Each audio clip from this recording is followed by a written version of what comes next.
Well, good morning, everybody. How's everybody doing? I want to thank everybody for joining us today. I want to thank Alfie Oaks and Seed to Table for hosting us.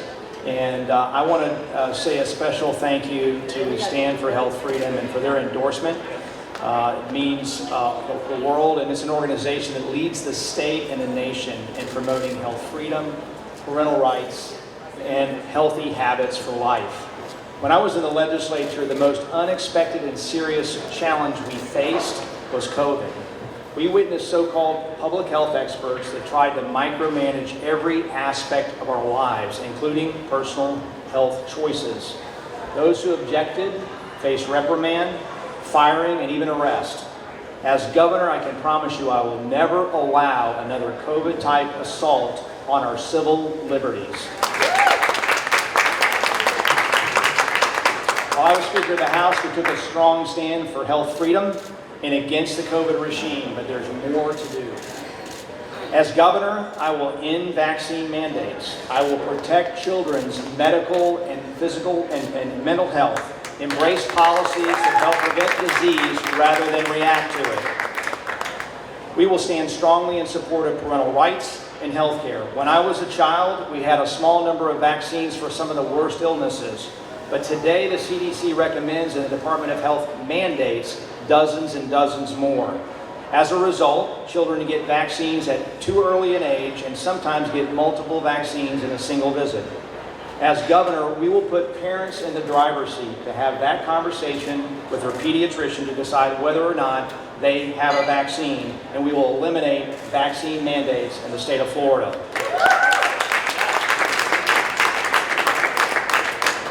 We will also collect information on vaccine injuries and adverse reactions because good science starts with accurate information. While I was Speaker, we passed historic data privacy protections, and as Governor, I promise you we will have the strongest protections for healthcare privacy in the country. And parents and only parents should be making the important healthcare decisions, medical and mental health care decisions for their children, and we will always stand with parents against self-declared experts that seek to replace them. As a father of young children, I've got a 5- and a 3-year-old, a daughter and a son. I know that a successful day starts with a good night's sleep and nutritious meals as well as plenty of exercise. So to support healthy kids in our schools, we will partner with our farmers to make sure they get nutritious meals from the farm to the cafeteria. We will make sure that we remove harmful ingredients from our foods and also have an exercise challenge for all of our K-12 students in the governor's physical fitness program. Many of you remember the physical fitness test we had as presidential. I don't know that they do it anymore. It was great. It kept us exercising. But meanwhile, children face monumental threats to their mental health. When I was Speaker, we passed some of the strongest legislation in the country to protect them from online predators and psychological harm. But the unregulated use of AI is a new threat.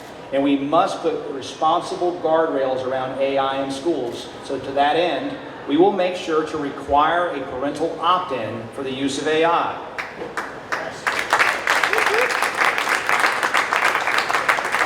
We will protect students' personal information. We will limit use of AI for classroom use only and require that any AI platform is consistent and conforms with Florida law and state standards. And that's just the beginning. Those are some minimum standards. And separately, we will make sure to promote preventative care and a lifetime of wellness. So as governor, we will provide more options to alternative care such as naturopathic, nutritional, and functional medicine.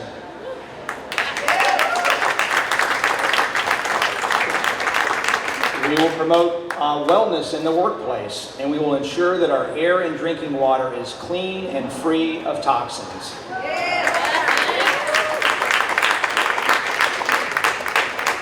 And finally, we need to repeal Obamacare. And I know there's been a lot of Republicans that have kind of taken a step back and said we need to work with it and reform it. I disagree. The so-called Affordable Care Act has become nothing but unaffordable. And it should be repealed so healthcare decisions return to us in the state and we can deliver lower cost and improved access and quality for every Floridian. Obamacare is full of the same mandates that we oppose, and it was written by the same people that gave us COVID lockdowns.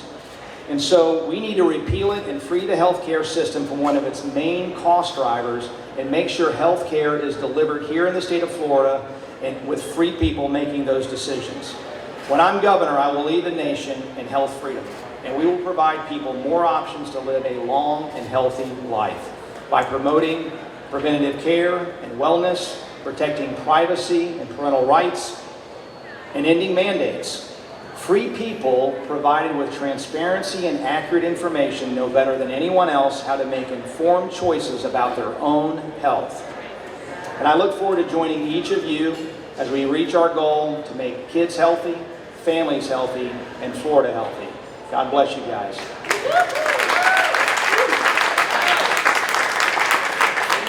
And it's now my pleasure to introduce Leah Wilson, who is the National Director of Stand for Health Freedom. Leah, come on up.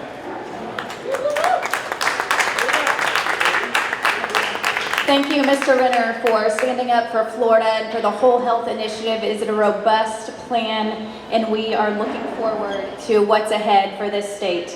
So 5 years ago, Stand for Health Freedom set out to reach a tipping point. We wrote a strategic plan because we knew that America was in need of a cultural shift for health freedom.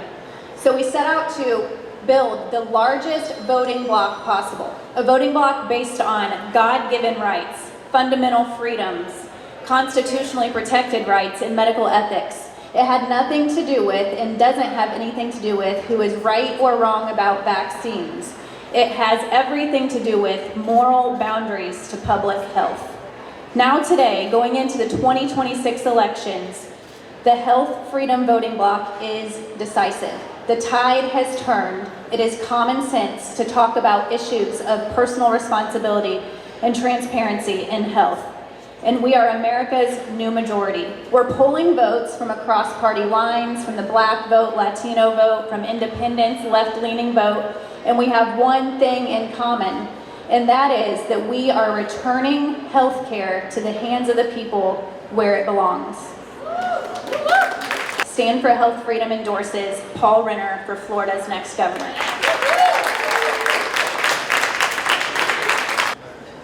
First, a little history, because my husband loves to remind me that the Florida Parents' Bill of Rights began as a conversation around my dining room table in 2012.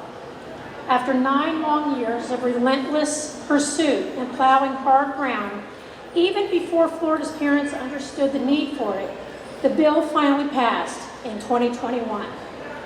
That victory reclaimed sacred ground for parents and ignited a movement in our state and nation to restore parents' rightful authority over our minor children's lives, especially in recent years when parental rights in education has really been the hot button issue. But parental rights are not limited to the classroom. Our rights as parents are comprehensive. Every facet of upbringing and well-being for our children, especially in the medical and the mental health arenas. So here I am again, back at a table. Not quite my dining room table, but seat to table. Because, and I love this place, because the battle is not over. There are still parental rights issues, serious parental rights issues that have to be addressed here in Florida.